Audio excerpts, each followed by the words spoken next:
नमस्कार दोस्तों, आज की कहानी है बेटी के लिए सब कुछ और बहू के लिए इतनी कंजूसी।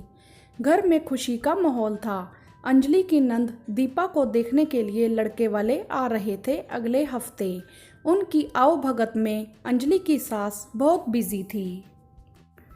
अंजलि की सास ने कहा, मैंने सामान की लिस्ट बना दी है, दीपक ले आएगा सारा सामान। ज़रूरत का नाश्ता पानी का सामान तो हम उस दिन ले आएंगे। मेहमान आएंगे तो खाना पीना तो होगा ही।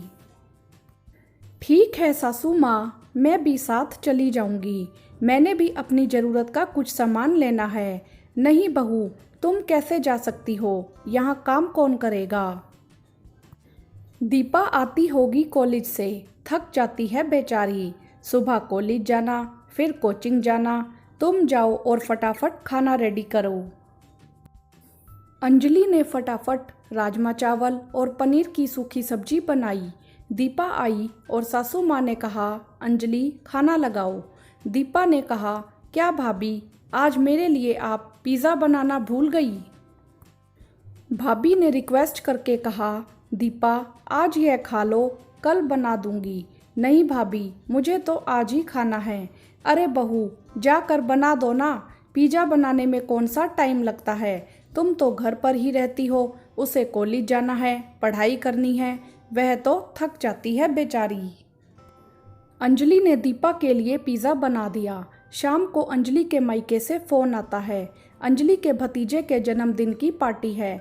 जन्मदिन की खुशी में घर में एक छोटी सी पार्टी रखी गई, जिसमें परिवार के सभी सदस्यों को बुलाया गया।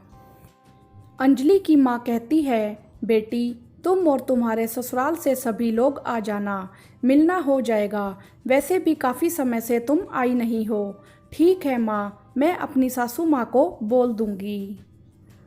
शाम को चाय पीते समय अंजलि ने अपनी सास को पार्टी के बारे में बताया। सभी राजी हो गए जाने के लिए। अंजलि की सासू माँ और उसकी नंद बाजार से कपड़ों की खरीदारी भी कर लेती हैं अपने लिए।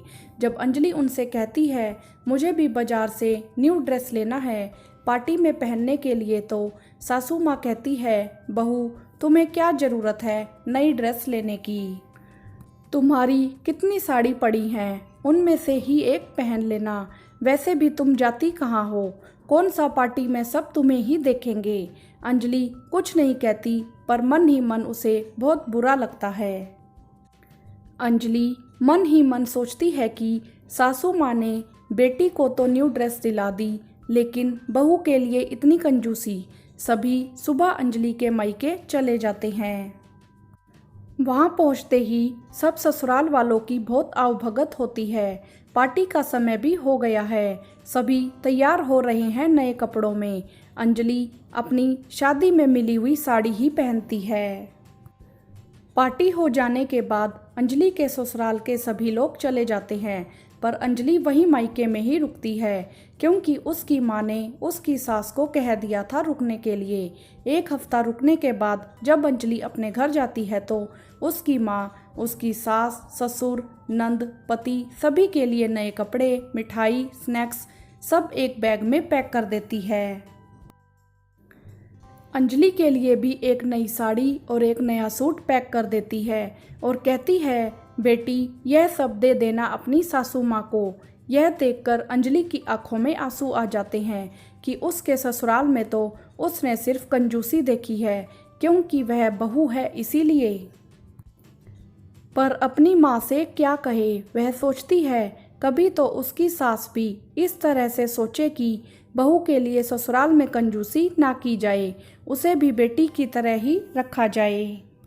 हाँ तो दोस्तों, कहानी में आपने देखा कि सास बेटी के लिए सब कुछ करती है, लेकिन बहू के लिए घर में इतनी कंजूसी आखिर क्यों?